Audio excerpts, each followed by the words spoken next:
Un magnat solitaire entouré de luxe et de silence vit prisonnier d'une routine froide et sans liens affectifs. L'arrivée inattendue d'une gouvernante enjouée et de sa petite-fille commence à faire fondre la glace qui l'isolait du monde. Entre billets, sourires et gestes délicats, ce qui n'était qu'une maison se transforme peu à peu en un foyer plein de vie. Le soleil levant de Nice peignait le ciel en orange lorsque la camionnette arriva au portail imposant de la Villa des Vents, située au sommet de la colline, dans un quartier exclusif de Saint-Jean-Cap-Ferrat, sur la Côte d'Azur. Déborah Leroy prit une profonde inspiration, ajusta la robe simple qu'elle avait achetée spécialement pour l'entretien et sonna à l'interphone. À 35 ans, elle faisait face à une nouvelle tentative de recommencer sa vie.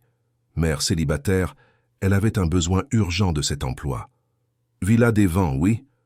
La voix robotique de l'agent de sécurité retentit dans l'appareil. « Bonjour, je suis Déborah Leroy. J'ai un entretien prévu avec Monsieur Olivier Beaumont pour le poste de gouvernante. » Le portail coulissa silencieusement. Déborah traversa le vaste jardin impeccablement entretenu, remarquant que, malgré la beauté, il y avait quelque chose d'artificiel dans ce décor. Tout semblait excessivement organisé, comme si la nature avait été forcée d'obéir à un ordre qui n'était pas le sien.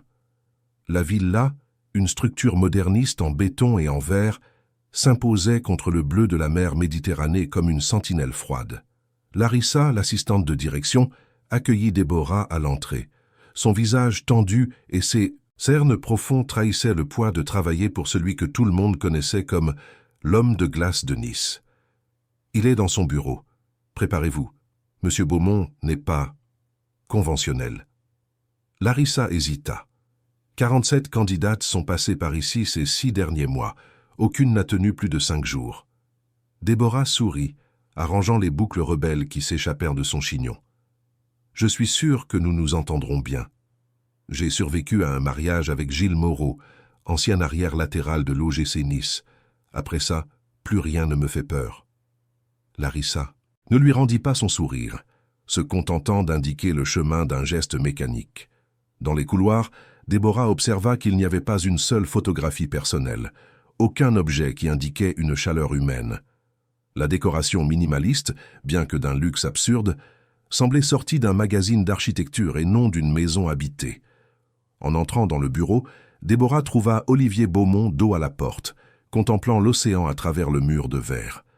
À 45 ans, il était propriétaire de l'une des plus grandes entreprises de technologie et d'énergie renouvelable du pays. Le magnate de la Silicon Valley française, fin comme l'appelaient les magazines, ne se retourna pas pour la saluer. « Asseyez-vous, votre CV est sur la table », ordonna-t-il d'une voix grave qui semblait peu utilisée. Déborah ignora la chaise indiquée et s'avança pour se tenir à côté de lui tendant la main. « Enchanté, Déborah Leroy, vous avez une vue magnifique ici. Ça donne envie de prendre un hamac et de se balancer toute la journée, n'est-ce pas ?» Olivier se retourna lentement, surpris par cette approche directe. Grand aux traits anguleux et aux yeux verts foncés, qui semblaient calculer chaque mouvement, il analysa Déborah de la tête aux pieds. Son expression resta inchangée, comme un masque parfaitement sculpté. « Je n'ai pas de temps pour les hamacs. Paris, Lyon, Dubaï, New York. Je ne passe que 40% de mon temps ici, » répondit-il, ignorant la main tendue. « J'ai besoin de quelqu'un qui fasse fonctionner cette maison avec la précision d'une horloge suisse. Rien de plus, rien de moins. » Puis-je demander pourquoi les autres candidates n'ont pas tenu? Déborah s'assit, croisant les jambes avec naturel.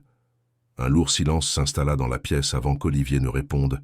Incompétence, curiosité excessive, incapacité à suivre des instructions simples.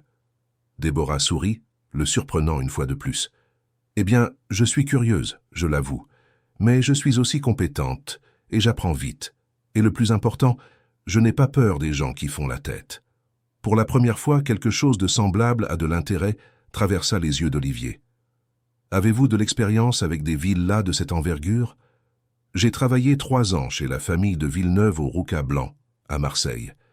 Avant cela, j'étais gouvernante à l'auberge Brise de Mer, en Corse. Je sais comment m'y prendre avec toutes sortes de gens, du plus simple au plus complexe. Elle fit une pause intentionnelle, le regardant droit dans les yeux. L'entretien se poursuivit pendant 40 minutes exactes. Olivier posa des questions techniques sur la gestion domestique, tandis que Déborah répondait avec un mélange de professionnalisme et de légèreté qui déconcertait l'homme d'affaires. Finalement, il consulta la montre en platine à son poignet. « J'ai une conférence dans 10 minutes. Larissa vous montrera les termes du contrat. 1 semaine d'essai. Si vous survivez, nous parlerons d'un poste permanent. 1 semaine sera plus que suffisante, monsieur Beaumont. » Déborah se leva. « Il vous faudra une meilleure excuse que l'incompétence quand je resterai. » Les lèvres d'Olivier se contractèrent, formant presque quelque chose qui ressemblait à un sourire. « Nous verrons bien. » Le lendemain matin, Déborah arriva ponctuellement à 6 heures. Larissa lui remit un manuel de 73 pages détaillant chaque procédure de la maison. Ils parcourirent à 6h30 et revint à 7h15. Café servi à 7h30. Noir sans sucre. Journal numérique chargé sur la tablette. Pas de conversation avant le 2e café à 9h45. « Et la lune? Dans quelle phase doit-elle être pour qu'il sourie ?» plaisanta Déborah, faisant écarquiller les yeux de Larissa. « Cela n'est pas dans le manuel, » répondit la secrétaire, sans saisir l'ironie.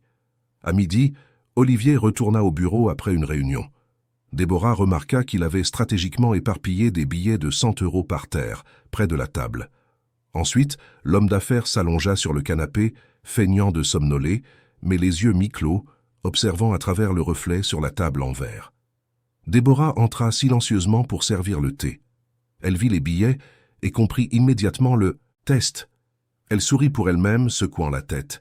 Elle ramassa soigneusement chaque billet et au lieu de les ranger dans le tiroir ou de les lui remettre, elle les arrangea en forme de cœur sur la table. À côté, elle laissa un mot écrit à la main « L'argent par terre porte malheur. L'argent en forme de cœur apporte la prospérité avec la joie. Vous avez besoin des deux. Déborah. » Olivier resta immobile, l'observant sortir. Quand la porte se referma, il se leva lentement et prit le billet. Ses doigts hésitèrent un instant avant de le plier soigneusement et de le ranger dans la poche intérieure de son veston, un geste qu'il ne comprit pas lui-même. Dans la cuisine, le chef Édouard, qui préparait les repas 3 fois par semaine, expliquait à Déborah le régime alimentaire restrictif du patron. Protéines, légumes bio, 0 glucides après 18 heures. Ne pensez même pas aux épices provençales. Mon Dieu, il vit sur la Côte d'Azur et ne mange pas de bouillabaisse, c'est presque un sacrilège. Déborah rit, remplissant un verre de jus de fruits de la passion frais qu'elle avait préparé. Ça va changer, vous pouvez me croire. Édouard haussa les sourcils. Vous êtes différente des autres, mais il vous brisera comme il les a toutes brisées. Ou peut-être, sourit Déborah, ses yeux marrons brillants de détermination, que je briserai la glace en premier. Ce soir-là, quand Olivier revint d'une autre visioconférence, il trouva sa suite impeccablement rangée. Sur la table de chevet, où il n'y avait d'habitude qu'un verre d'eau et des somnifères, se trouvait une petite fleur de jasmin dans un minuscule vase en cristal. Le parfum subtil emplissait la pièce. Olivier prit la fleur, hésitant, comme s'il ne savait que faire de cette présence inattendue. Pour la première fois depuis des années, le sommeil vint sans avoir besoin des comprimés. Si cette histoire vous a intéressé, n'oubliez pas de vous abonner à notre chaîne et dites-nous de quelle ville vous nous regardez, nous continuons. Je vous promets que ce sera la meilleure histoire que vous entendrez dans votre vie. 3 jours après l'arrivée de Déborah, de petits changements commencèrent à apparaître dans la routine rigide de la villa des Vents. Les fenêtres, autrefois perpétuellement fermées, s'ouvraient désormais au moins quelques heures, laissant la brise marine circuler dans les pièces. Des vases avec des fleurs de la garrigue et des pinèdes méditerranéennes apparurent, stratégiquement placés dans des endroits auparavant vides. Et, plus surprenant encore, une musique douce se mit à jouer dans la cuisine pendant la préparation des repas. Olivier remarqua ces altérations subtiles, mais resta silencieux, comme s'il menait une expérience scientifique et que toute intervention risquait de compromettre les résultats. Il observait Déborah de loin, intrigué par sa capacité à interagir avec tous les employés, du jardinier Sébastien au chauffeur Josias, avec la même authenticité. Le 4e matin, en Mainz-und-Saint-Isam, descendant pour le petit déjeuner, il eut une surprise. En plus de l'habituel café noir et des fruits, il y avait une petite part de soca au fromage de chèvre. « Bonjour, monsieur Beaumont. J'espère que cela ne vous dérange pas, mais j'ai pensé qu'un peu de spécialité niçoise ne ferait pas de mal. C'est léger, sain et délicieux. dit Déborah en entrant dans la salle à manger avec une carafe de jus de fruits de la Passion. « Je ne mange rien qui soit hors du menu, » répondit-il sèchement. « Quel dommage, la vie est trop courte pour des menus prévisibles, vous ne trouvez pas ?» Elle sourit sans se laisser démonter. « Mais ne vous inquiétez pas, je n'insisterai pas. Tout est conforme à votre régime là-bas. » Elle désigna les fruits soigneusement coupés. Olivier resta silencieux, regardant la soca comme s'il s'agissait d'un objet extraterrestre. Quand Déborah sortit, il hésita de longues secondes avant de couper un petit morceau et de le goûter. La saveur réveilla un lointain souvenir. Sa grand-mère en Auvergne, faisant du fromage à la ferme familiale. Un fragment de mémoire qu'il pensait avoir effacé de son esprit des années auparavant. Cet après-midi-là, Déborah nettoyait une étagère de livres dans le bureau quand elle remarqua un piano à queue recouvert d'un tissu dans le coin le plus éloigné de la pièce. « Vous jouez ?» demanda-t-elle, tandis qu'Olivier analysait des graphiques sur son ordinateur portable. « Je jouais, à l'adolescence », répondit-il sans lever les yeux. Déborah s'approcha de l'instrument et retira délicatement le tissu, révélant un Steinway noir étincelant. Elle passa doucement ses doigts sur les touches. « Ma fille, Sophia, est en train d'apprendre. Elle n'a que 7 ans, mais elle arrive déjà à jouer quelques mélodies simples. Elle sourit pour elle-même. La musique, c'est comme les mathématiques pour l'âme, n'est-ce pas ?» Olivier leva les yeux, momentanément intéressé. « Vous avez une fille ?»« Oui, le soleil de ma vie. » Déborah continua de nettoyer le piano avec soin. « Elle vit avec ma mère à Grasse pendant que je travaillais ici. Je lui rends visite les week-ends. »« Cela n'était pas sur votre CV, » observa-t-il en fronçant les sourcils. « Vous ne m'avez pas posé de questions sur ma vie personnelle, » répondit-elle simplement. « D'ailleurs, pourquoi ? Gardez-vous un piano si vous n'en jouez plus. » La question resta en suspens dans l'air pendant quelques secondes. Olivier ferma finalement son ordinateur portable. Certaines habitudes sont difficiles à abandonner, même quand elles n'ont plus de sens. Ou peut-être qu'elles attendent juste le bon moment pour retrouver leur sens, répondit Déborah avec une douceur qui ne correspondait pas à la froideur de l'ambiance. À la fin de cette semaine, la première tentative de licenciement eut lieu. Elle ne vint pas de Déborah, mais d'Olivier lui-même. « J'ai besoin que vous signiez ceci, » dit-il, en lui tendant un document pendant que Déborah organisait l'agenda de la maison. « C'est un préavis.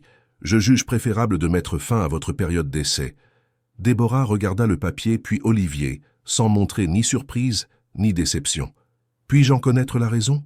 Ai-je fait quelque chose de mal? » « Au contraire, votre travail est adéquat, » répondit-il en choisissant ses mots avec soin.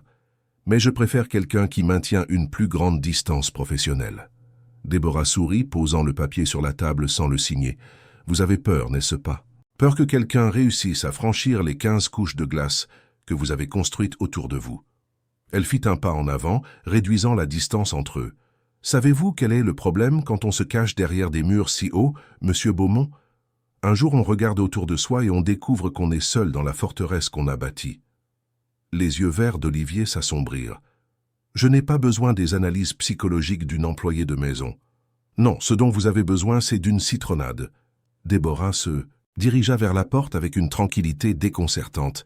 « Je vais en préparer une tout de suite, un excellent remède contre le stress. » Avant qu'il ne puisse répliquer, elle était sortie.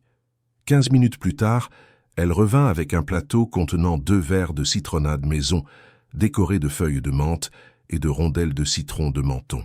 « Je n'ai pas demandé de citronnade, » dit-il sèchement. « Techniquement, je n'ai pas non plus demandé à être licencié, » rétorqua-t-elle en posant un verre devant lui. « Faisons un marché. Vous essayez la citronnade, j'essaie 1 semaine. De plus ici, si ça ne vous plaît pas, le travail, je veux dire, je pars sans discuter. » Quelque chose dans le ton de sa voix, un mélange de défi et de sincérité, poussa Olivier à prendre le verre. Il but une gorgée, puis une autre. Le goût était parfait, exactement à mi-chemin entre le sucré et l'acide. « Acceptable, » murmura-t-il, réticent à admettre que c'était délicieux. Déborah sourit, victorieuse. « Vous voyez, c'est comme disait ma grand-mère. Il n'y a rien qu'un peu de sucre et de citron ne puisse arranger. Le préavis peut attendre ?» Olivier acquiesça presque imperceptiblement, déchirant le document. Les jours suivants, Déborah poursuivit sa révolution silencieuse. De petites règles furent enfreintes sans bruit. Le petit déjeuner gagna de nouvelles options. Une étagère entière de livres techniques fut réorganisée pour inclure quelques classiques de la littérature française. Une chaîne hi-fi discrète apparut sur la terrasse principale. Un matin, Olivier surprit Déborah en train de fredonner en arrosant les plantes. Elle portait une robe colorée qui contrastait avec la sobriété de la villa, comme un papillon posé sur une sculpture de glace. « Saviez-vous que parler aux plantes les aide à pousser plus fort ?» demanda-t-elle en remarquant sa présence. « Pseudoscience », répondit-il automatiquement. « Peut-être, ou peut-être que la science n'a pas encore les instruments pour mesurer ce qui compte vraiment. » Elle s'approcha, lui tendant l'arrosoir. « Vous voulez essayer ?» À sa propre surprise, Olivier accepta l'objet. Il se sentit ridicule, planté là, tenant un arrosoir en forme d'éléphant coloré, sans savoir quoi faire. Il suffit d'incliner doucement et de laisser l'eau tomber autour de la plante, pas directement dessus, expliqua Déborah. Et vous pouvez dire quelque chose de gentil si vous voulez. Elles aiment les compliments, tout comme nous. Olivier arrosa la plante en silence, mais quelque chose dans ce simple acte, l'eau qui coule, nourrissant la vie, provoqua une étrange sensation dans sa poitrine, une tension qui se relâchait lentement, comme un muscle longtemps contracté qui commence à se détendre. Le vendredi, la secrétaire Larissa observa, perplexe, Olivier, qui, au lieu de se diriger directement vers son bureau après le café, s'arrêta pour regarder Déborah préparer une pâte dans la cuisine. « Que faites-vous » demanda-t-il. « Des crêpes pour le goûter. Vous aimeriez apprendre ?» À tout autre moment de sa vie, Olivier aurait considéré l'invitation absurde. Mais quelque chose avait changé. Une petite fissure dans le mur de glace. « J'ai 15 minutes avant mon prochain appel », répondit-il en enlevant son veston. La tentative fut désastreuse. La première crêpe colla à la poêle, la deuxième était crue au milieu et brûlée sur les bords. Quand la troisième tomba par terre lors d'une tentative de la faire sauter en l'air, l'impensable se produisit. Olivier Beaumont rit. Un rire court et contenu mais authentique. Le son le surprit lui-même. « Je crois que je vais m'en tenir au contrat de fusion. C'est moins dangereux, » commenta-t-il, tandis que Déborah l'aidait à nettoyer le désordre. « Je ne suis pas d'accord. Vous avez un potentiel culinaire. Il vous faut juste de la pratique. » Elle lui tendit une serviette avec une crêpe correcte qu'elle avait faite auparavant. Une petite victoire à célébrer. Ce soir-là, en se retirant dans ses appartements, Olivier trouva sur sa table de travail un papier plié. C'était un dessin simple fait au stylo bleu, montrant un bonhomme allumette tenant ce qui semblait être une crêpe. En dessous était écrit « Vaut pour un cours de cuisine et un rire, échangeable à tout moment ». Pour la deuxième fois cette semaine-là, Olivier rangea un papier de Déborah dans son tiroir personnel, à côté du premier billet du cœur en argent. Une archive grandissante de petits gestes qui, sans qu'il s'en rende compte, commençait à faire fondre l'homme de glace de Nice. C'était un samedi matin lorsque la routine méticuleusement calculée de la Villa des Vents connut un véritable bouleversement. Olivier, qui avait l'habitude de travailler même le week-end, révisait des rapports sur la terrasse lorsqu'il entendit une voix enfantine résonner dans le couloir principal. Il se retourna intrigué, juste à temps pour voir Déborah entrer précipitamment, accompagnée d'une fillette aux cheveux bouclés attachés en 2 couettes colorées. « Monsieur Beaumont, je vous prie de m'excuser 1000 fois pour cette intrusion, » commença Déborah visiblement nerveuse. « Voici ma fille, Sophia. Ma mère a dû partir d'urgence s'occuper de ma tante à Menton, et je n'ai personne avec qui laisser la petite aujourd'hui. Je promets qu'elle restera tranquille pendant que je travaille. » Olivier observa l'enfant avec la même expression qu'il utiliserait pour analyser un produit défectueux.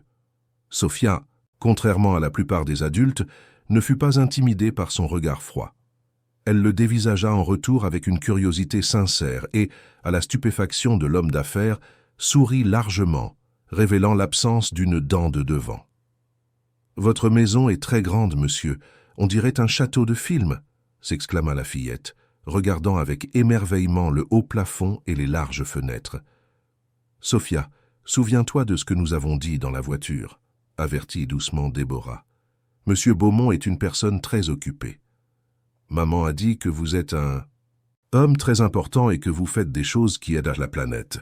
continua Sophia ignorant l'avertissement.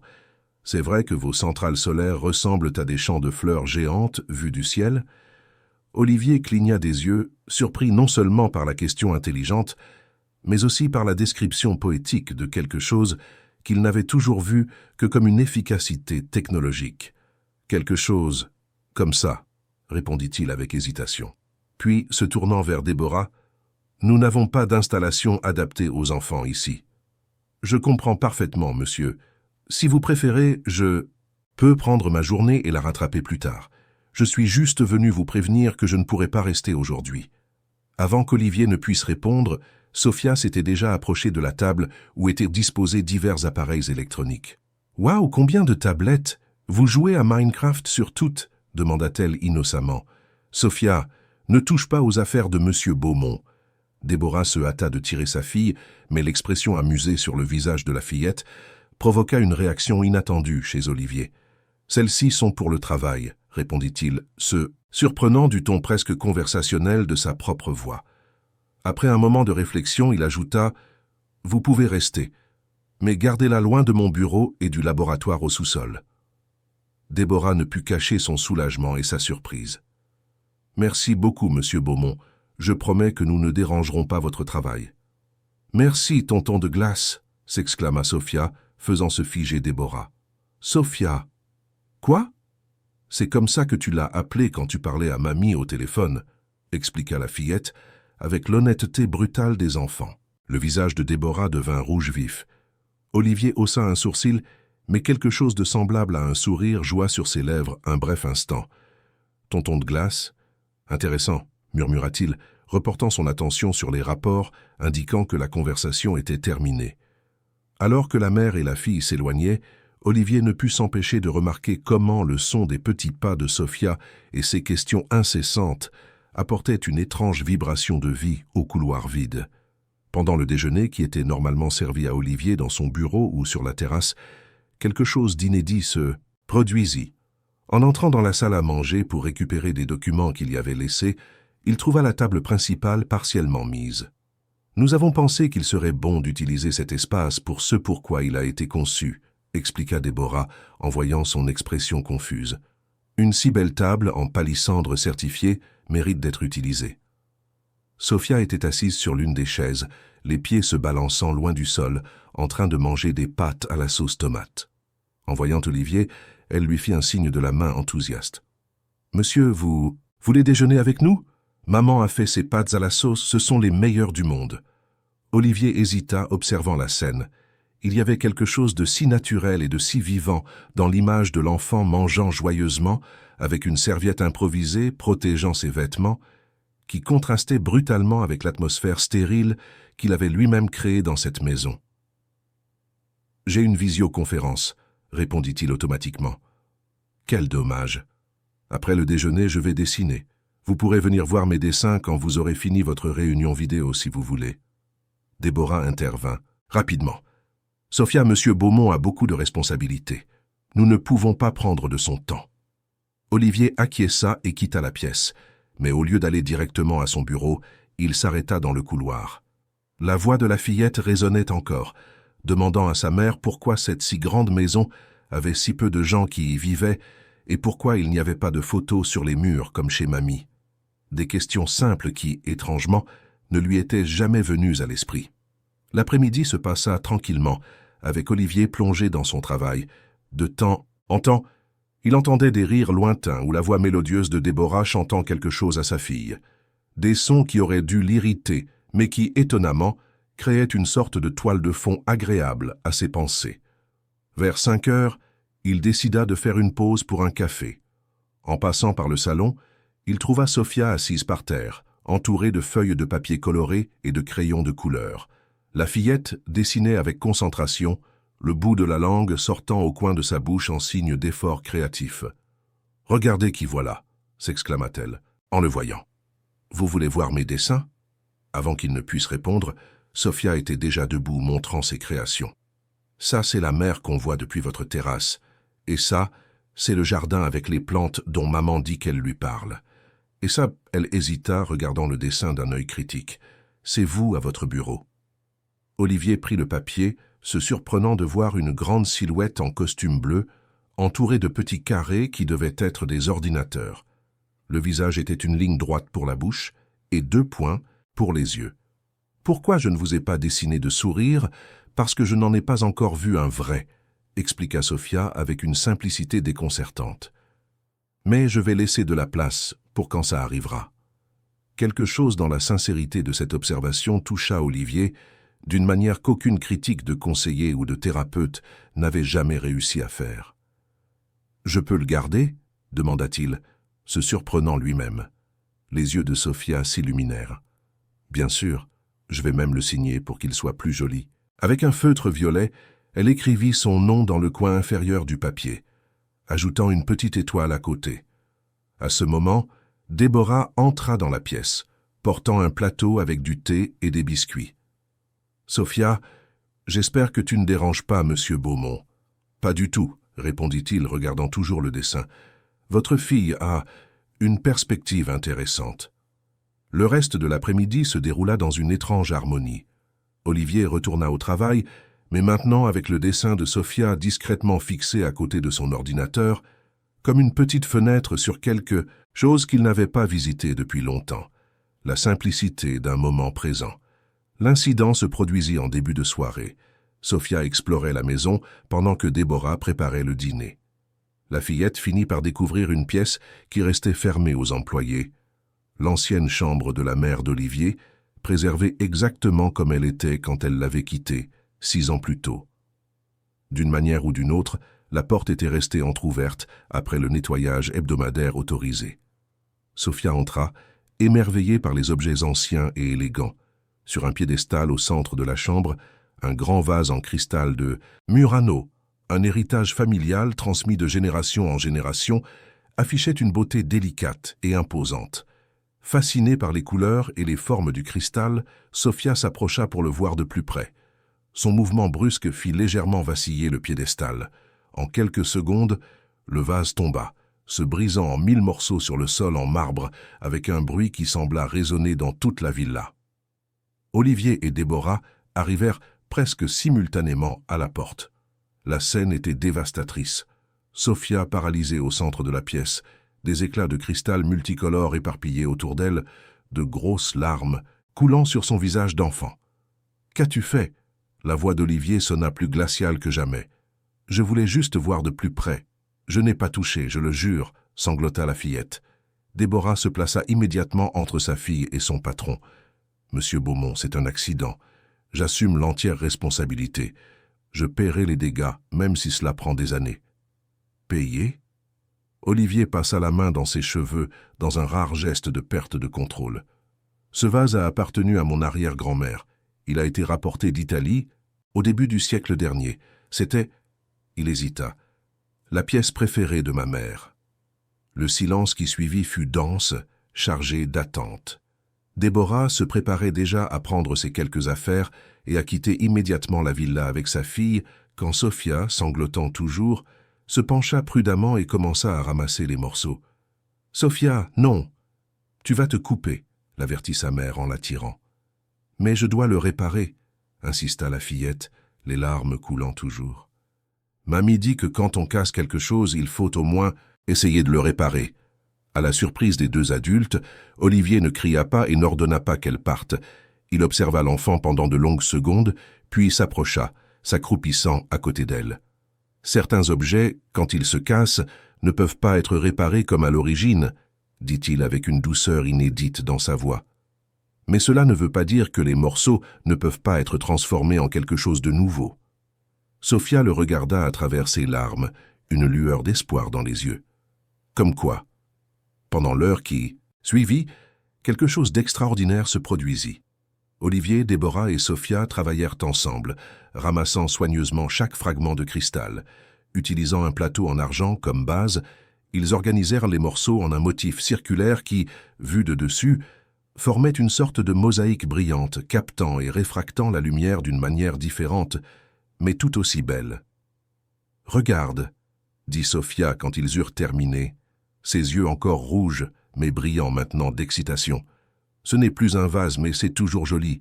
C'est comme le vase qui s'est relevé, mais d'une manière différente. Olivier observa la création improvisée, sentant quelque chose d'étrange dans sa poitrine, une émotion qu'il ne pouvait nommer, un mélange de douleur et de soulagement, comme si quelque chose de longtemps brisé en lui aussi, lentement, trouvait une nouvelle forme. « Oui, » répondit-il finalement, « c'est exactement ça. » Cette nuit-là, après que Sophia se fut endormie dans la chambre d'amis, Déborah trouva Olivier sur la terrasse, contemplant la mer au clair de lune. « Monsieur Beaumont, je n'ai pas de mots pour vous remercier de votre compréhension. La plupart des gens nous auraient expulsés immédiatement. » Il resta silencieux quelques instants avant de répondre. « Votre fille m'a appris quelque chose aujourd'hui. Quelque chose sur le fait de briser et de reconstruire. » Il se tourna pour lui faire face. « Comment fait-elle? Cette honnêteté, cette capacité à voir les choses si clairement ?» Déborah sourit, regardant en direction de la chambre où sa fille dormait. « Les enfants n'ont pas encore appris à compliquer ce qui est simple. Ils n'ont pas érigé de mur entre ce qu'ils ressentent et ce qu'ils expriment. » Elle fit une pause avant d'ajouter « des qualités que certains adultes doivent réapprendre. »« Je suis trop vieux pour réapprendre », commenta-t-il avec une note presque imperceptible d'humour dans sa voix. « Il n'est jamais trop tard pour dégeler, monsieur Beaumont, » répondit Déborah avec un sourire chaleureux. « Même la glace la plus épaisse fond lorsqu'elle est exposée à la chaleur assez longtemps. » Pour la première fois depuis l'arrivée de Déborah à la villa, Olivier la regarda vraiment, non pas comme une employée, non pas comme une intruse dans son monde ordonné, mais comme une personne qui, d'une manière inexplicable, parvenait à voir à travers les couches de protection qu'il avait construites au fil des ans. « Bonne nuit, Déborah, » dit-il simplement, utilisant son prénom pour la première fois. « Bonne nuit, monsieur Beaumont, » répondit-elle, en s'éloignant avec un doux sourire. Cette nuit marquerait le début d'une transformation silencieuse mais profonde dans la vie de l'homme que Nice ne connaissait que comme le magnate de glace. Et tout avait commencé avec un vase brisé et une petite envahisseuse qui, sans le savoir, avait trouvé des fissures dans une forteresse que tous jugeaient impénétrable. Les semaines qui suivirent l'incident du vase apportèrent des changements, subtils mais perceptibles à la routine de la Villa des Vents. La mosaïque de cristal improvisée gagna une place de choix dans le salon principal, exposée sur une table basse comme une véritable œuvre d'art. Olivier, qui ignorait auparavant complètement la décoration de la maison, se mit à l'observer fréquemment, comme si ces fragments réorganisés racontaient une histoire que lui seul pouvait comprendre. Sophia commença à visiter la villa régulièrement les week-ends. Au début, Déborah tenta de maintenir sa fille à l'écart du patron, craignant de le déranger, mais à sa grande surprise, c'est Olivier qui demandait parfois des nouvelles. De la fillette. « Sophia ne vient pas aujourd'hui » s'enquit-il un samedi matin, alors que Déborah organisait son agenda de la semaine. « Elle a un léger rhume. J'ai pensé qu'il valait mieux la laisser avec ma mère. » Quelque chose de semblable à de la déception traversa le visage d'Olivier, si rapidement que Déborah douta presque de ce qu'elle avait vu. « Je comprends. Dites-lui que... » Il hésita comme s'il cherchait les mots justes, que j'espère qu'elle se rétablira vite. De petits gestes comme celui-ci révélaient une transformation silencieuse dans le comportement de l'homme, d'affaires. Bien qu'il maintint sa posture formelle et son dévouement obsessionnel au travail, il commença à montrer des signes d'une humanité qui semblait endormie depuis des années. Un mardi pluvieux, Olivier rentra plus tôt d'une réunion à Nice, trempé par la tempête qui s'abattait sur le littoral. En entrant dans la maison, il trouva Déborah dans la bibliothèque, lisant un livre en attendant de le servir. « Les liaisons dangereuses ?» demanda-t-il, remarquant la couverture du classique de Choderlos de Laclos entre ses mains. « Je le relis pour aider Sophia avec un devoir d'école », expliqua-t-elle en se levant rapidement. « Excusez-moi, je ne vous attendais pas si tôt. Je vais préparer un thé chaud. »« Ce n'est pas nécessaire, » répondit-il en enlevant son veston mouillé. « Quelle est votre opinion sur la marquise de Merteuil ?» La question inattendue prit Déborah par surprise. C'était la première fois qu'Olivier entamait une conversation qui n'était pas strictement liée au travail ou à la maison. « Je crois qu'elle est plus une victime de son époque qu'une pure méchante, » répondit-elle avec un sourire. « Un esprit brillant piégé par les conventions, qui a utilisé les seules qu'armes à sa disposition. » Olivier réfléchit un instant, s'asseyant dans le fauteuil en face d'elle. « Intéressant. La plupart des gens la condamnent sans appel, comme si son cynisme était la seule vérité possible. Il est plus facile de juger que de comprendre, observa Déborah. Les gens ont tendance à construire des récits qui confirment leurs propres croyances et leurs peurs. Comme moi, dit Olivier, si bas que Déborah l'entendit à peine. Le silence qui suivit avait un poids différent. Ce n'était pas le silence froid et distant qui remplissait habituellement les espaces entre eux, mais quelque chose de plus réfléchi, presque intime. « Puis-je vous demander quelque chose de personnel, monsieur Beaumont ?» risqua Déborah. « Vous pouvez demander, je ne garantis pas que je répondrai. Pourquoi avez-vous choisi de vivre ainsi? Si isolé ?» Olivier regarda par la fenêtre, observant la pluie qui fouettait les palmiers du jardin. « Ce ne fut pas vraiment un choix, » répondit-il après une longue pause. « C'est arrivé progressivement, comme la pluie qui érode lentement un rocher. Une déception après l'autre, une trahison suivie d'une autre. » Il fit un vague geste de la main. « Un jour, vous vous réveillez et vous réalisez que vous avez construit des murs si hauts que même vous ne savez plus comment les franchir. » C'était la confession la plus personnelle qu'il ait jamais faite, et quelque chose dans l'expression de Déborah, libre de tout jugement, pleine de compréhension, le poussa à continuer. « Mon ex-femme s'est mariée avec moi pour ce que je représentais, pas pour ce que j'étais. Quand elle a réalisé que mon travail passerait toujours en premier, elle a cherché du réconfort ailleurs. Mon associé, que je considérais aussi comme mon ami, a tenté de m'évincer de l'entreprise que j'ai bâtie, même ma famille. » Il s'interrompit brusquement, comme s'il était allé trop loin. Il se leva, reprenant sa posture habituelle. « Je parle trop. Ce doit être la fatigue. » « Ou peut-être que c'est juste le début du dégel, » suggéra doucement Déborah. Olivier la regarda un long moment avant de quitter la bibliothèque, laissant en suspens une question sans réponse. Que se passerait-il lorsque toute la glace aurait fondu? Le week-end suivant, Sophia retourna à la baie. Villa, apportant avec elle le bruit et la vie qui contrastaient tant avec l'environnement. Cette fois, cependant, Olivier semblait plus réceptif à sa présence. Quand la fillette le trouva sur la terrasse en train de travailler sur sa tablette, elle s'approcha sans hésitation. « Tonton Olivier, tu sais jouer aux échecs ?»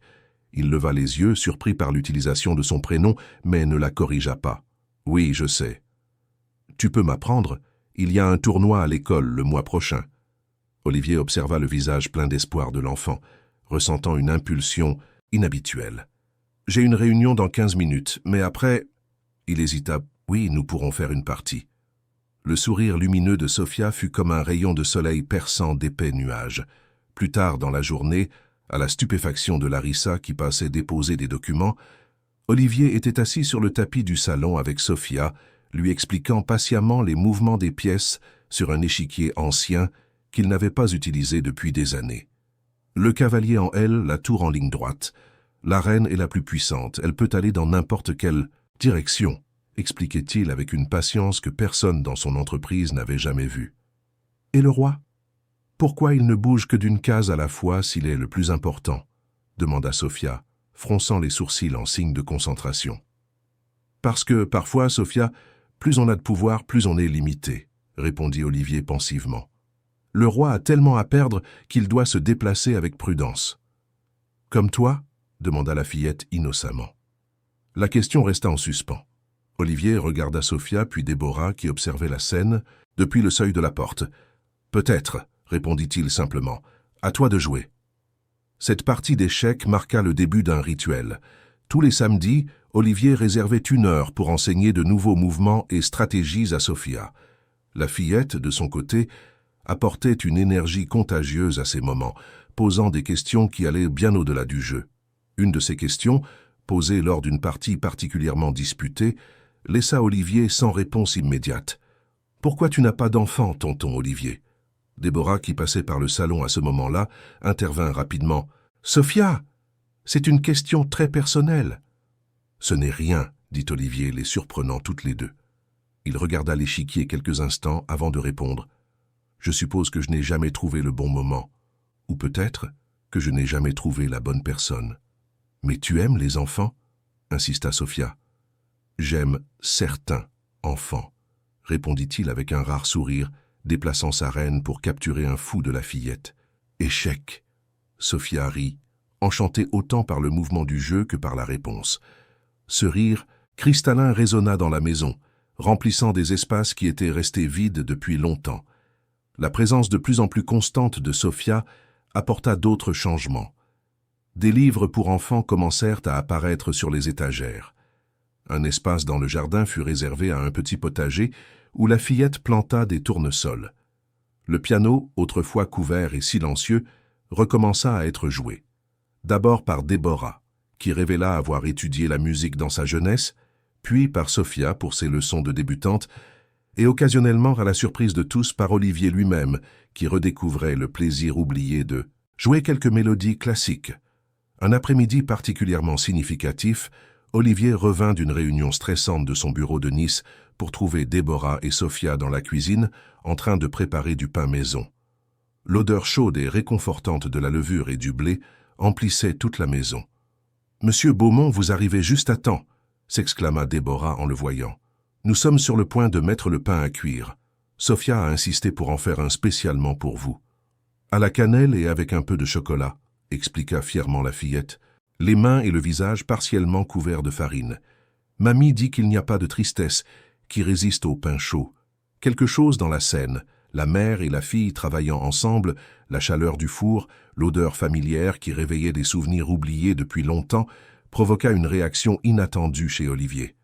Sans un mot, il s'approcha et prit un peu de la pâte que Sophia lui offrait pour qu'il la goûte. « C'est bon, » dit-il, pour le plus grand plaisir de la fillette. « Tu veux aider à façonner le pain ?» invita Sophia. À la surprise de Déborah, Olivier enleva son veston, retroussa les manches de sa chemise impeccable et se lava les mains dans l'évier de la cuisine. « Montre-moi comment. » Pendant l'heure qui suivit, le puissant homme d'affaires qui dirigeait un empire technologique apprit à façonner un simple pain maison, laissant Sophia guider ses mains avec l'assurance d'une petite maîtresse. Quand le pain sortit enfin du four, doré et parfumé, ils s'assirent tous les trois à la table de la cuisine. Pas dans la salle à manger formelle, pour le savourer avec du beurre fondant sur la croûte croustillante. « Ça, » déclara solennellement Sophia, « c'est le meilleur pain du monde parce qu'on l'a fait ensemble. » Olivier observa la fillette, puis regarda Déborah, qui souriait avec un mélange de fierté et de quelque chose d'autre.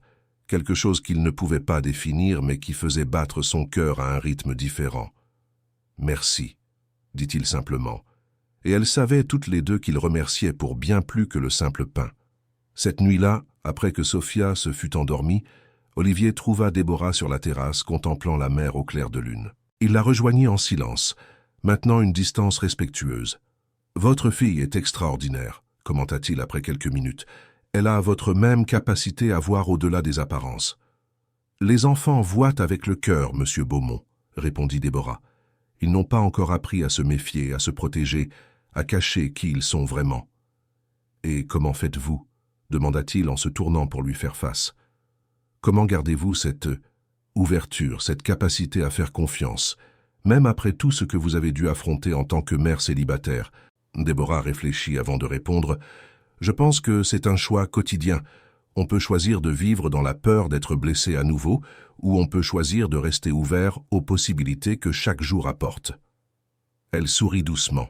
« Cela ne veut pas dire que je n'ai pas été blessé, ou que je n'ai pas eu des moments où j'ai voulu construire des murs.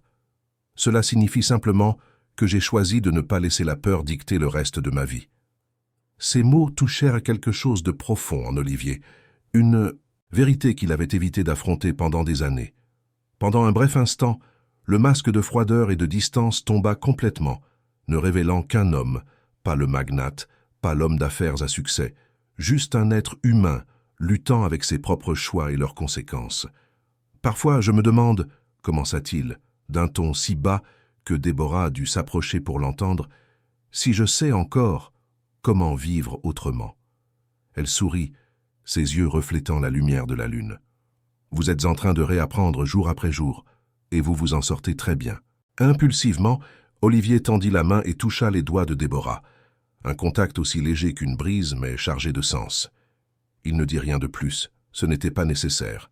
Ce simple geste communiquait tout ce que les mots ne pouvaient exprimer. Alors que le mois de juin avançait, apportant avec lui les feux de la Saint-Jean si traditionnels en Provence, la transformation de la Villa des Vents devenait de plus en plus évidente. Le soleil entrait librement par les fenêtres désormais constamment ouvertes. Des chansons françaises jouaient doucement sur le système audio. L'arôme des spécialités provençales remplaçait l'odeur artificielle des désodorisants importés. Et au centre de cette transformation, un homme qui redécouvrait lentement le sens de mots oubliés depuis longtemps. Foyer, famille, chaleur humaine. Le dégel avait commencé, de manière irréversible. La question qui flottait dans l'air, non formulée mais présente dans chaque regard échangé entre Déborah et Olivier, était de savoir ce qui émergerait lorsque le dernier fragment de glace aurait enfin fondu. La nouvelle qui allait ébranler la tranquillité nouvellement établie à la Villa des Vents arriva un mercredi ensoleillé de juillet. Olivier était dans son bureau, discutant avec Déborah des détails d'un dîner qu'il prévoyait d'organiser pour célébrer l'anniversaire de Sophia, lorsque Larissa entra précipitamment, tenant un magazine People. « Monsieur Beaumont, je pense que vous devez voir ça immédiatement », dit la secrétaire, tendant la publication avec des mains tremblantes. Sur la couverture, une photo montrait Olivier, Déborah et Sophia au parc marin de la presqu'île de Saint-Jean-Cap-Ferrat, où ils étaient allés le dimanche précédent pour voir les tortues. Le titre sensationnaliste proclamait « La vie secrète du magnat de glace, une famille cachée ». Le visage de Déborah pâlit visiblement. Olivier, quant à lui, garda une expression impassible, en feuilletant le magazine jusqu'à trouver l'article complet. Les pages intérieures étaient remplies de photos, les trois mangeant une glace, Sophia sur les épaules d'Olivier, Déborah riant de quelque chose qu'il disait. Des moments privés de bonheur simple transformés en scandale public. « Comment ont-ils obtenu ces photos ?» demanda Olivier, sa voix dangereusement calme.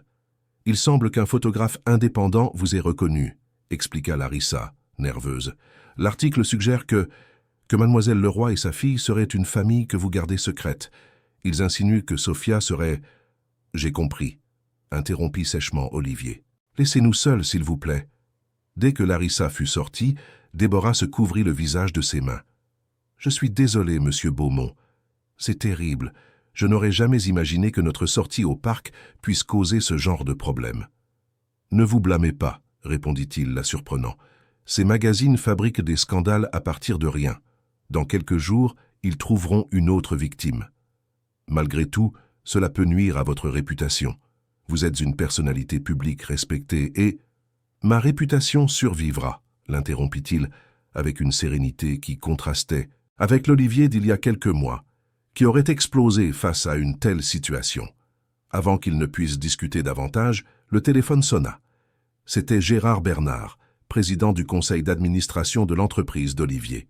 « Olivier, je vois ici un magazine avec ton visage en couverture, » dit Gérard sans détour. « Le conseil est préoccupé par les implications de ceci pour l'image de l'entreprise. » « Quelles implications, Gérard? Que j'ai une vie privée? Que je ne suis pas un robot? Tu sais très bien de quoi je parle.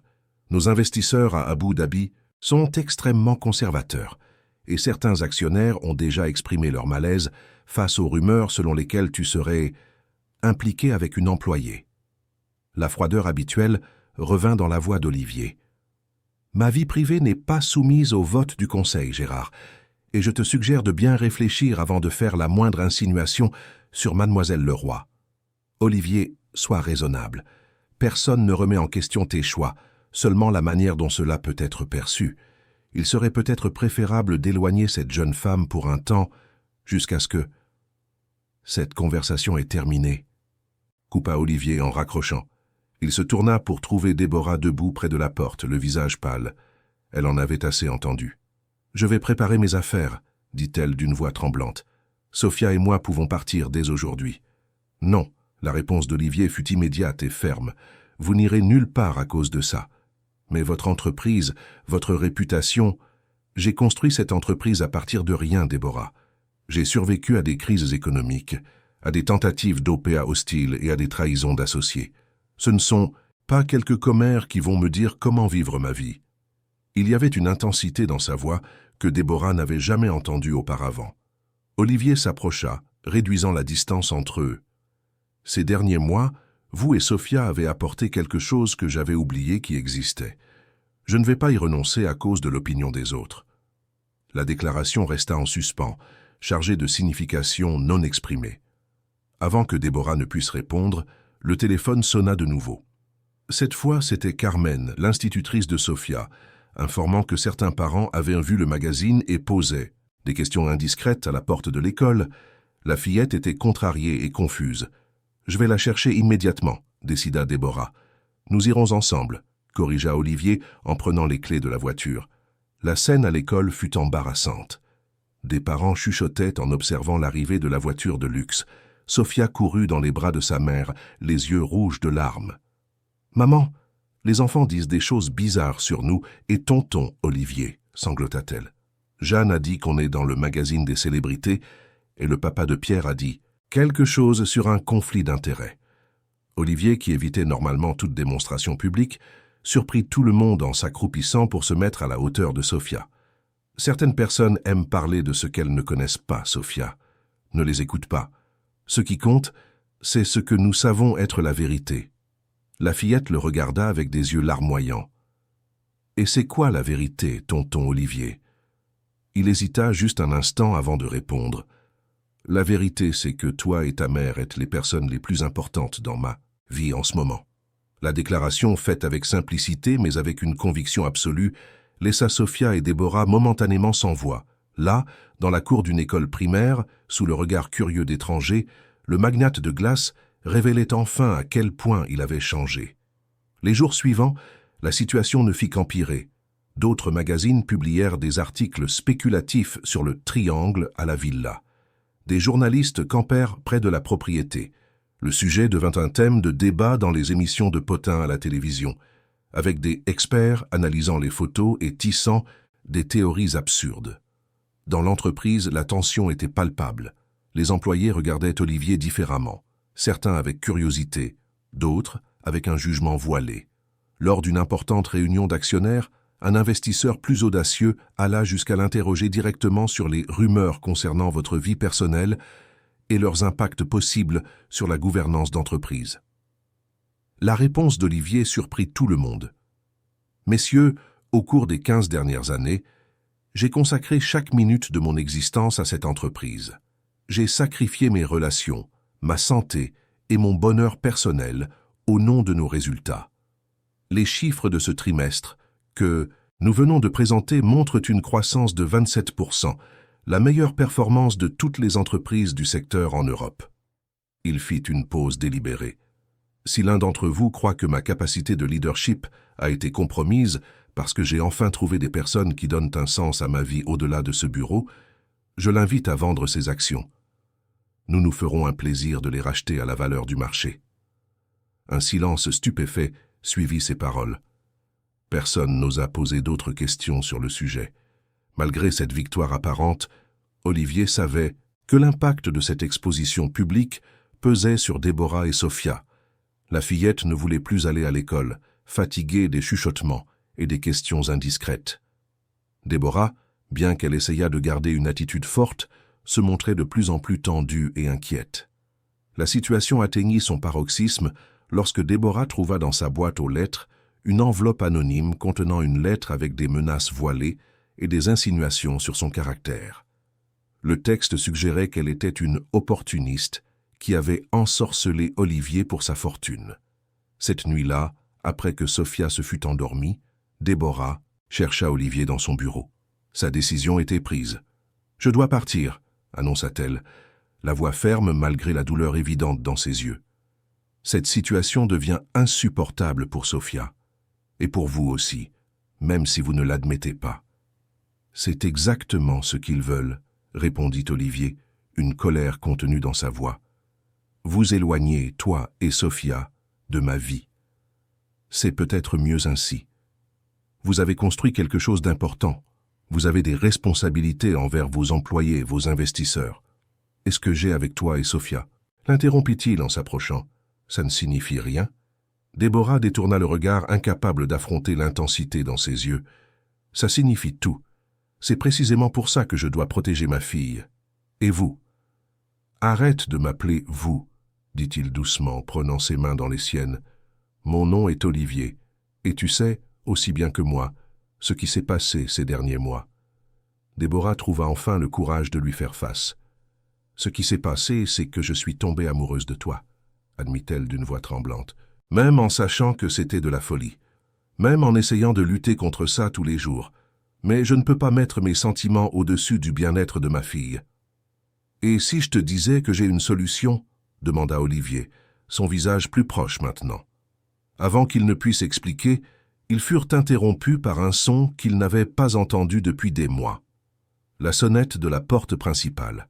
Sébastien, le jardinier qui faisait également office de gardien de nuit, vint les informer qu'un homme insistait pour parler à Déborah, prétendant que c'était une affaire de famille. Quand Déborah descendit au portail, elle trouva Gilles, son ex-mari, visiblement éméché et tenant une copie du fameux magazine. « Alors c'est ça que tu fais ? Tu sers de distraction à un Richard pendant que notre fille est exposée à ce genre de scandale ?» vociféra-t-il dès qu'il la vit. « Notre fille. C'est drôle que tu mentionnes ça maintenant, après 3 ans sans payer de pension alimentaire ni même appeler pour son anniversaire, » rétorqua Déborah, restant à l'intérieur du portail. « Les choses ont changé. J'ai un bon contrat comme entraîneur des juniors à l'AS Monaco. Je peux donner une vie décente à Sofia maintenant. » Il montra le magazine. « Mieux que de vivre dans cette situation ambiguë avec tout le monde qui commente. Tu es ivre, Gilles.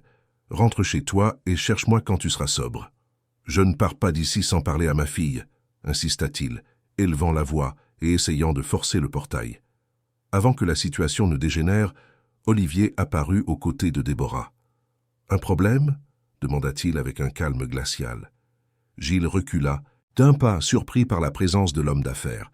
« Alors c'est toi le fameux Olivier Beaumont, l'homme qui a acheté ma famille. »« Personne n'a rien acheté, Gilles, » intervint Déborah, la voix tendue. « Et Sofia dort. Je ne vais pas la réveiller pour ce cirque. »« Ça ne va pas se passer comme ça, » menaça l'ex-mari. « J'ai mes droits en tant que père. Je peux aller en justice. »« Sur quelle base ?» demanda Olivier, sa voix dangereusement contrôlée. « Abandon de mineur, négligence paternelle, non-paiement de la pension alimentaire. Je suis sûr qu'un juge adorerait entendre à quel point tu as été un père exemplaire ces dernières années. » Gilles pâlit, réalisant la menace implicite. Olivier continua, chaque mot calculé comme dans une négociation à haut risque. « Si tu es vraiment préoccupé par ta fille, je te suggère de rentrer chez toi, de décuver et de repenser tes priorités. Quand tu seras en état, Déborah te permettra certainement de rendre visite à Sofia dans un cadre approprié. » L'ex-joueur hésita, partagé entre la colère et la conscience d'être en position de faiblesse. Finalement, il leur lança un regard amer. « Ce n'est pas fini. » murmura-t-il avant de s'éloigner. Quand ils retournèrent à la maison, Déborah était visiblement secouée. Il ne s'est jamais soucié d'elle. Pendant 3 ans, Sofia demandait pourquoi son père n'appelait pas, ne venait pas. Et maintenant, à cause d'un magazine de potin, sa voix se brisa. Olivier la conduisit jusqu'à la terrasse, où la brise marine offrait un certain réconfort. Pendant quelques instants, ils restèrent côte à côte, observant les vagues se briser sur la plage lointaine. « Tout ça, c'est de ma faute, » dit-il finalement. « Ma position, ma visibilité publique. Je vous ai mise, toi et Sofia, dans cette situation. »« Non, Olivier, » répondit Déborah, utilisant son prénom naturellement maintenant. « Nous 3 avons créé cette situation, ensemble, chaque petit moment, chaque choix que nous avons fait ces derniers mois. » Il acquiesça, reconnaissant la vérité dans ses paroles. Puis, comme s'il prenait une décision longtemps reportée, il se tourna pour lui faire face directement. « Avant que nous soyons interrompus, j'étais sur le point de te montrer quelque chose. Viens avec moi. » Il la conduisit à son bureau, où il déverrouilla un tiroir que Déborah n'avait jamais vu ouvert. De l'intérieur, il sortit un dossier avec le logo de son cabinet d'avocat. « Ces derniers jours, alors que nous faisions face à toute cette situation, j'ai réalisé quelque chose d'important, » dit-il en ouvrant le dossier sur la table. « Tout ce temps, je me suis préoccupé de ce que les autres penseraient, de mon image publique, de l'impact sur les affaires. Mais la seule chose qui me fait vraiment peur maintenant, c'est l'idée de vous perdre, toi et Sofia. » Déborah regarda les documents sans comprendre au début. C'était les statuts de création d'une fondation. « Qu'est-ce que c'est ?» demanda-t-elle confuse. « La fondation Sophia and Deborah Leroy, » répondit-il, une lueur différente dans ses yeux. « Dédiée à soutenir les mères célibataires en situation de vulnérabilité dans la région PACA. Logement, formation professionnelle, crèche de qualité, aide juridique pour les questions de pension et de garde. Il fit une pause. Tout ce que tu as mentionné qui t'aurait aidé quand tu t'es retrouvé seul avec Sophia. Déborah parcourut les documents avec des doigts tremblants, voyant son nom et celui de sa fille non seulement dans le titre, mais aussi comme membre du conseil d'administration, avec un pouvoir de décision sur les investissements et les projets. « Olivier, c'est extraordinaire, » murmura-t-elle, émue. « Mais pourquoi ? » « Parce que tu m'as appris qu'il y a de nombreuses façons de reconstruire ce qui est brisé, » répondit-il en prenant ses mains. « Cette fondation n'est que le début. Une façon de transformer toute cette situation négative en quelque chose de positif. Et aussi, il hésita brièvement, une manière de dire ce que je n'arrive peut-être pas à exprimer correctement, avec des mots. » Déborah le regarda, comprenant enfin toute l'étendue de ce qui se passait. L'homme en face d'elle n'était plus le magnat de glace qu'elle avait connu des mois auparavant. Cet homme s'était transformé, fondu par la présence d'une femme courageuse et d'une enfant sincère qui avait osé voir au-delà de la surface gelée. « Tu penses toujours que tu dois partir ?» demanda-t-il, sa voix dissimulant à peine la vulnérabilité qu'il n'avait jamais permis à personne de voir. En réponse, Déborah fit un pas en avant et, pour la première fois, brisa complètement la barrière professionnelle qu'il maintenait encore. Ses lèvres rencontrèrent celles d'Olivier dans un baiser qui communiquait tout ce que les mots ne pouvaient exprimer. Gratitude, admiration, et un amour qui avait grandi silencieusement, jour après jour, comme les plantes du jardin dont elle s'occupait avec tant de soin. Quand ils se séparèrent, une nouvelle certitude remplissait leurs yeux à tous les deux. Le chemin à venir ne serait pas facile. Il y aurait d'autres gros titres, d'autres commérages, peut-être même des batailles juridiques avec Gilles. Mais ils affronteraient tout cela ensemble, comme la famille qu'ils étaient devenus sans s'en rendre compte. Cette nuit-là, regardant les étoiles depuis la terrasse qu'elle considérait maintenant comme sienne, Déborah comprit enfin, certaines personnes entrent dans nos vies non pas pour être sauvées, mais pour nous sauver. Et parfois, dans le processus, tout le monde trouve le salut. Un an s'est écoulé depuis la nuit mouvementée où Olivier a révélé la fondation Sophia en Déborah Leroy. La Villa des Vents, autrefois connue à Nice comme le Palais de Glace, était désormais souvent appelée la Maison du Bonheur par les habitants et les employés. Les changements étaient visibles non seulement dans la décoration, maintenant plus accueillante et colorée, mais surtout dans l'atmosphère qui imprégnait chaque pièce. La transition n'avait pas été facile. Dans les premiers mois après le scandale des magazines, ils avaient fait face à plusieurs défis. Gilles, mu par un mélange de remords tardifs et d'intérêts financiers, avait même déposé une demande de garde partagée pour Sophia. Le processus fut bref, mais intense. Avec le soutien juridique d'Olivier et un historique bien documenté d'abandon paternel, Déborah conserva la garde principale, Gilles obtenant un droit de visite supervisé. À la surprise de beaucoup, ces visites évoluèrent finalement vers une relation plus saine entre père et fille. Libéré de la pression d'être le seul soutien financier et inspiré par l'exemple de dévouement qu'il observait chez Olivier, Gilles commença enfin à assumer son rôle de père avec plus de responsabilité. Sur le plan professionnel, Olivier fit face à la résistance de certains actionnaires plus conservateurs, mais sa fermeté et les résultats constants de l'entreprise finirent par faire taire les critiques. La presse, toujours avide de nouveautés, trouva finalement d'autres cibles pour ses projecteurs sensationnalistes. La Fondation, en revanche, gagna rapidement en reconnaissance pour son travail sérieux. Sous la coordination directe de Déborah, qui avait quitté son poste de gouvernante pour devenir directrice exécutive, elle avait déjà aidé plus de 200 familles en situation de vulnérabilité. Le programme de logement, en particulier, était devenu une référence nationale, alliant durabilité environnementale et dignité sociale. Dans leur vie personnelle, la relation entre Olivier et Déborah s'épanouit avec la naturalité de quelque chose qui avait toujours été destiné à se produire.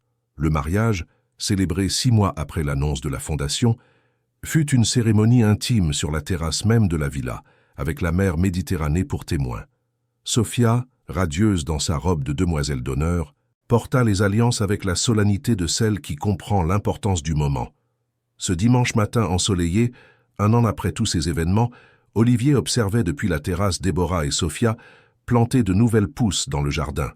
Sébastien, l'ancien jardinier qui coordonnait désormais tout l'entretien de la propriété, montrait à la fillette comment préparer correctement la terre.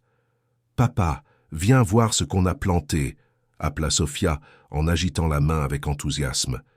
Le mot provoquait encore une vague d'émotion chez Olivier. « Papa », un titre qu'il n'aurait jamais imaginé entendre, et encore moins qu'il signifierait autant.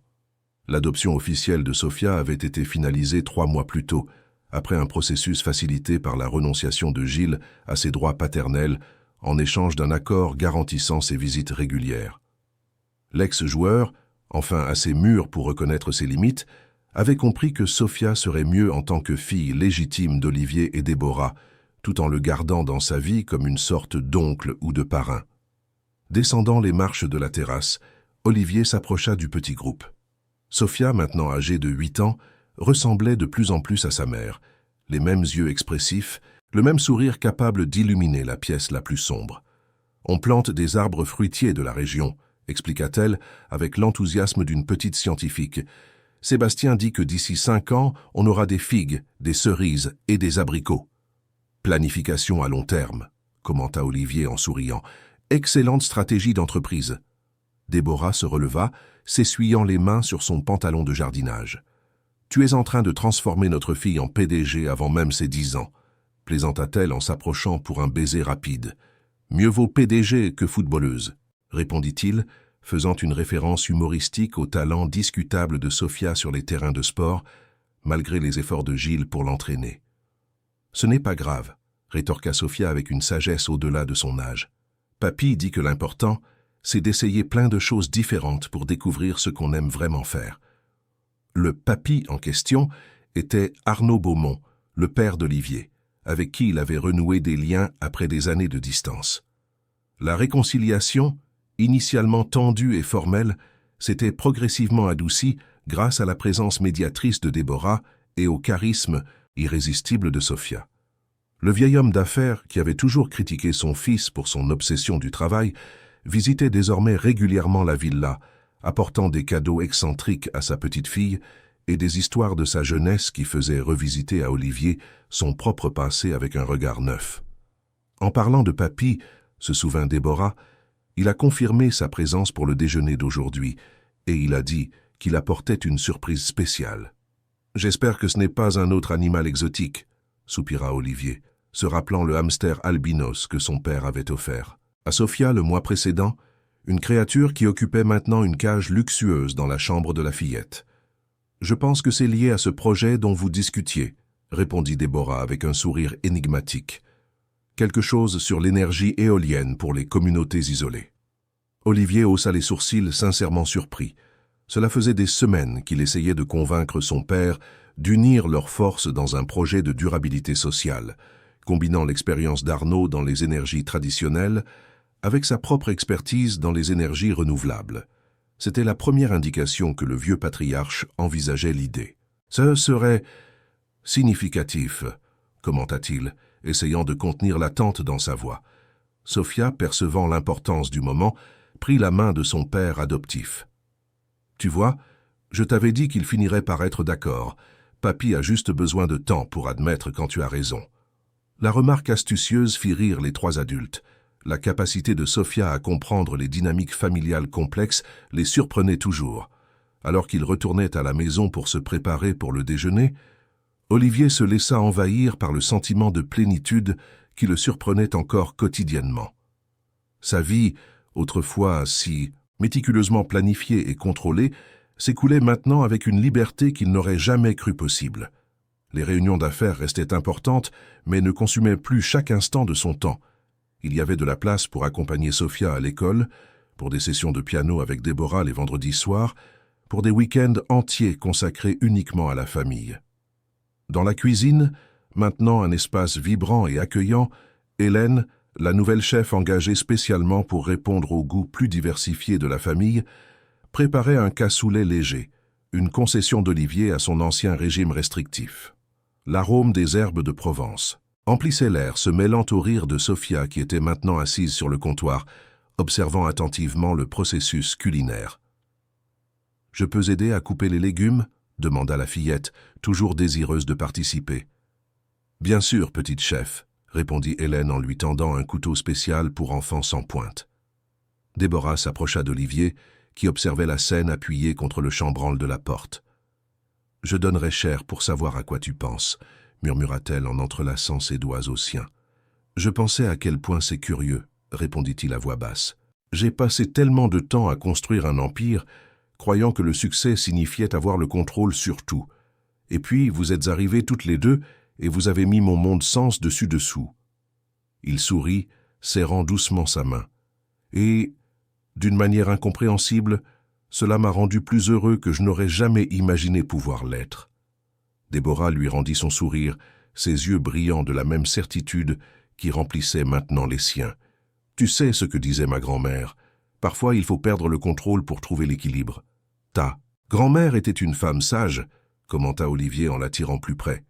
« Comme ta femme, » compléta-t-elle avec un sourire malicieux. « Et votre fille, » ajouta Sophia depuis la cuisine, prouvant que ses oreilles étaient toujours attentives, même quand elle semblait concentrée sur autre chose. Ils rirent ensemble de ce rire facile et naturel qui était désormais courant à la Villa des Vents. Le son du téléphone interrompit le moment. C'était Larissa, informant qu'Arnaud était déjà en route accompagné d'une équipe du magazine Affaires durables, intéressée par un article sur le nouveau projet commun entre le père et le fils.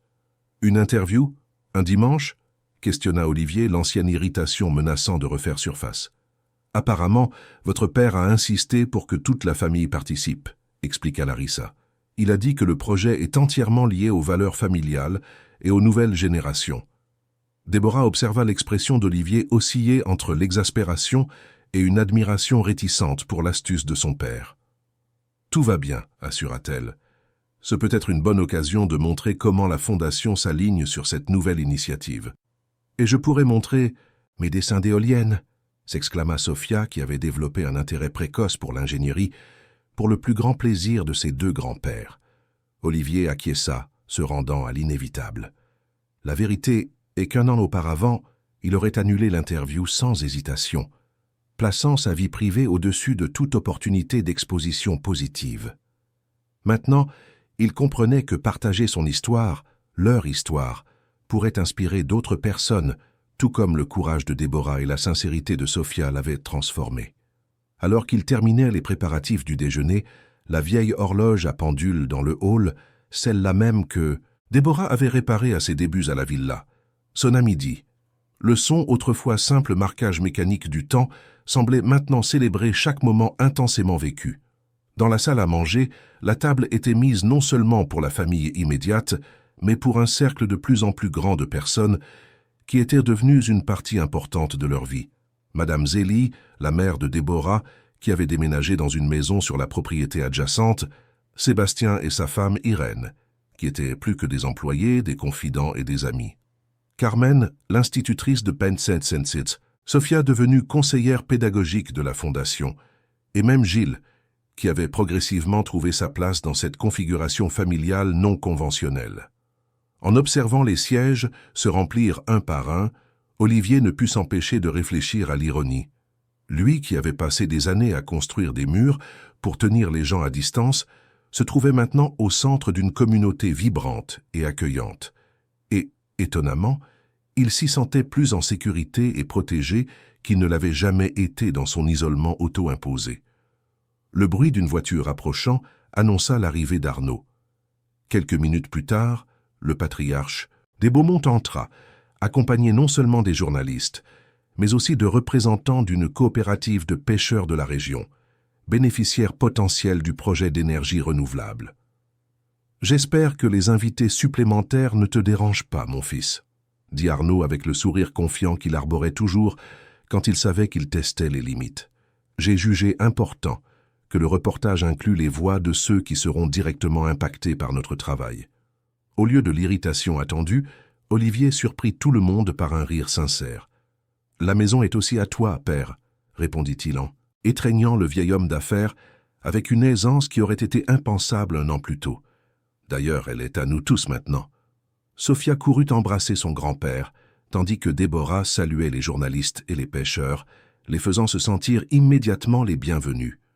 Avec la grâce naturelle qui la caractérisait, elle transforma ce qui aurait pu être une réunion d'affaires formelle en une véritable rencontre communautaire. Le déjeuner se déroula dans une atmosphère de célébration.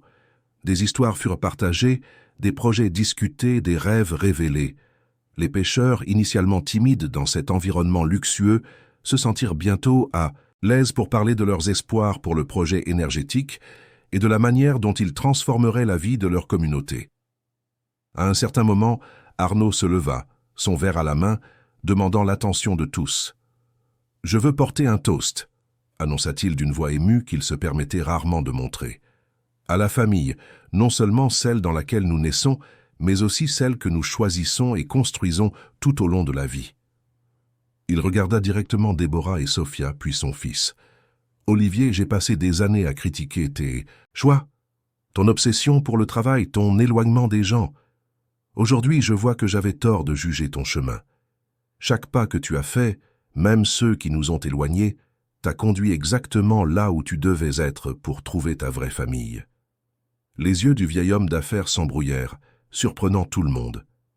À Déborah, qui a eu le courage qui nous a tous manqué, le courage de briser la glace qui emprisonnait mon fils, et à Sophia, qui, avec la sagesse que seuls les enfants possèdent, nous enseigne chaque jour ce qui compte. Vraiment. Les verres se levèrent tout autour de la table, accompagnés de sourires émus.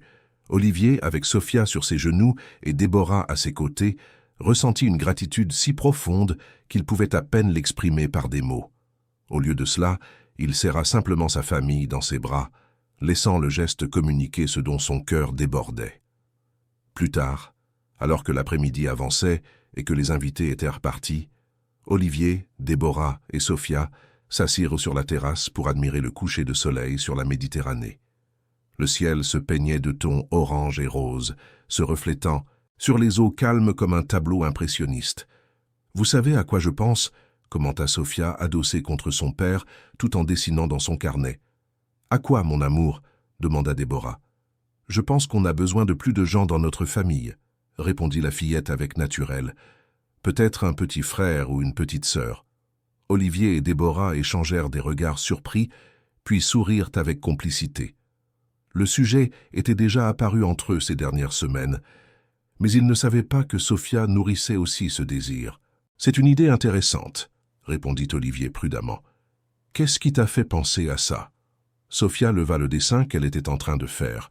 Dessus, 5 bonshommes allumettes, représentant clairement Olivier, Déborah, elle-même, son grand-père Arnaud et sa grand-mère Zélie, se tenaient la main devant une maison colorée. Entre Olivier et Déborah, une silhouette plus petite tenait un ours en peluche. « Je pense juste qu'il y a encore de la place pour plus d'amour dans notre famille, » expliqua-t-elle avec la simplicité profonde qui les surprenait toujours. Déborah prit le dessin, ses yeux rencontrant ceux d'Olivier. Sans mots, ils se communiquèrent une promesse, un avenir qui continuerait de se déployer en possibilités qu'aucun d'eux n'aurait pu imaginer lorsque leurs chemins s'étaient croisés pour la première fois.